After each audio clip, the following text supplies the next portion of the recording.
Hello Leo, Sun, Moon Rising, and Venus signs. Kamusta kayo?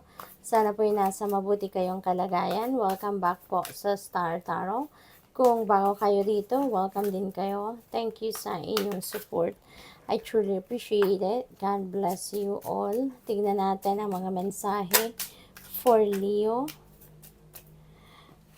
We have your animals and spirit are showering you with their love. Ayan. So, maaring meron kayong mga pets, no? At maaring ito ay nag-passed on na on the other side. Pero ganun pa men, nagpaparamdam pa rin sila ng pagmamahal sa'yo. Maaring hanggang ngayon, nararamdaman nyo pa rin yung love nila, no?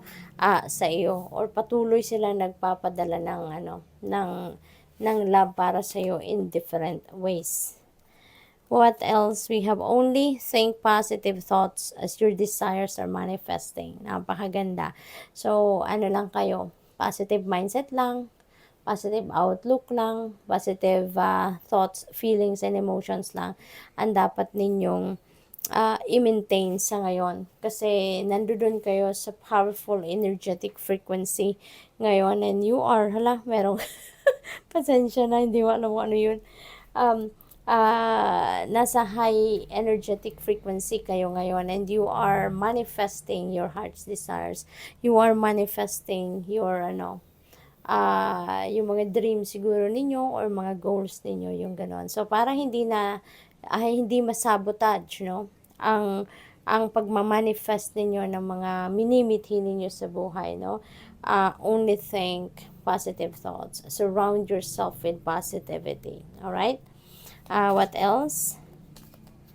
Don't let life pass you by. Be among it and live. Ayan. Maari na ang iba sa inyo, Leo, siguro, yung parang napakalakas pa rin or napakalaki pa rin ng influence sa inyo ng inyong nakaraan.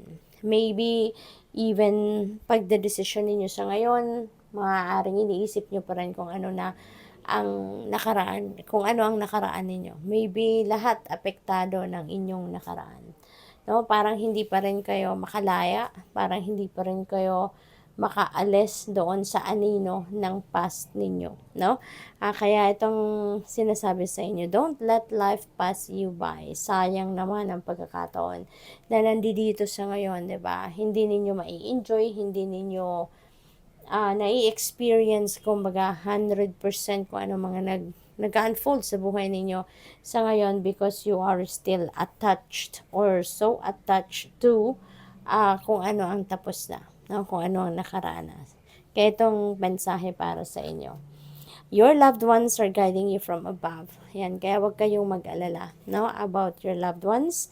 Hindi ka pinapabayaan. Oo, umalis sila, ang katawan lang nila, pero yung spirit nila, nandiyan pa rin, nakagabay pa rin sa'yo. Kaya wag kayong mag-alala. It doesn't mean that your loved ones have passed on the other side, ay tapos na, wala ka ng connection. Hindi po. Okay?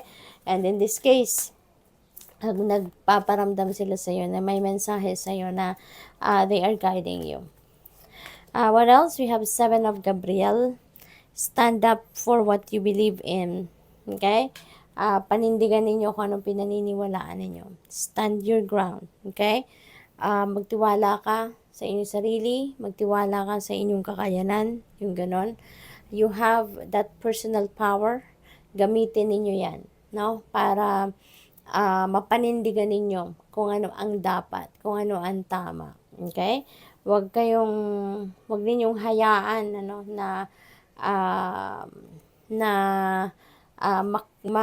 tawag dito, ma-sacrifice ninyo ang kung ano ang pinaniniwalaan ninyo or ma-sacrifice kung ano ikakabuti ninyo para lang ma-please ninyo ang ibang tao. Okay?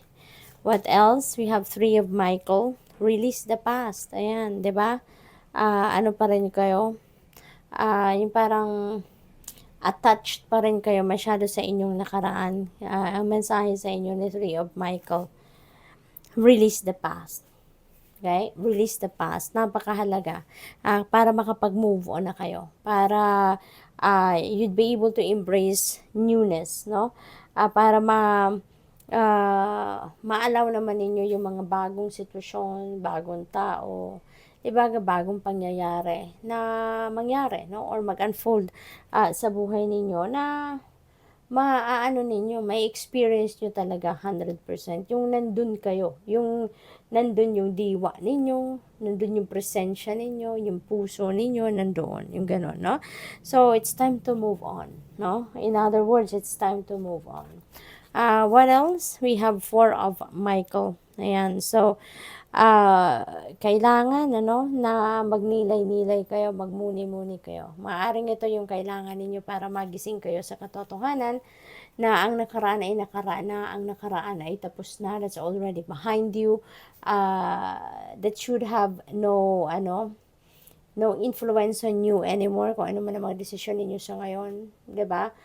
And dapat kung ano ang nangyayari sa ngayon, doon na ang ano ninyo, ang attention ninyo, 'di ba? Kaya maaring kailangan ninyo na mag-meditate, mag-reflect so that you'll have realization. Maaring kailangan din ninyo na mag-reflect ngayon, mag-meditate, no? Para siguro marinig din ninyo yung soul ninyo, marinig din ninyo kung ano yung sinasabi sa inyo ng inyong intuition, no? Probably then, kailangan ninyo ng mas maraming oras sa pagpapahinga. Kaya iniimbitahan kayo dito na mag-reflect kayo, no? Na magpahinga kayo, yung gano'n. Probably then, stressed out kayo, no? Physically, mentally, emotionally. Kaya iniimbitahan kayo dito na magpahinga. We have Page of Michael. Ayan. So, marami sigurong kayo ngayon, mga kontrata, papeles, legal documents na kailangan i-review. Maaring merong nagpapatulong sa inyo. It's either merong nagpapatulong sa inyong magbasa, mag-review ng kanilang dokumento, or siguro sa inyo mismo yan, ng pag-aari ninyo, or maybe dokumento talaga ninyo yan na kailangan ninyo reviewin. Maybe you need to sign that papers, maaring ganun ang ganap, no? At saka, this is a reminder for you, no? Na wag kayong mag-alala, no? Wag kayong mag-worry na hindi ninyo mapapanindigan kung ano man ang mga plano ninyo, kung ano man yung mga ideas ninyo. Always remember that you have what it takes to succeed. Katulad lang din ng iba, na wag ninyong isipin na hindi nyo kaya. Because katulad din ng iba, kaya nyo din pagtagumpayan ng mga bagay na iniisip ninyo. Okay? So, good luck. Thank you for watching. Love and light. Namaste.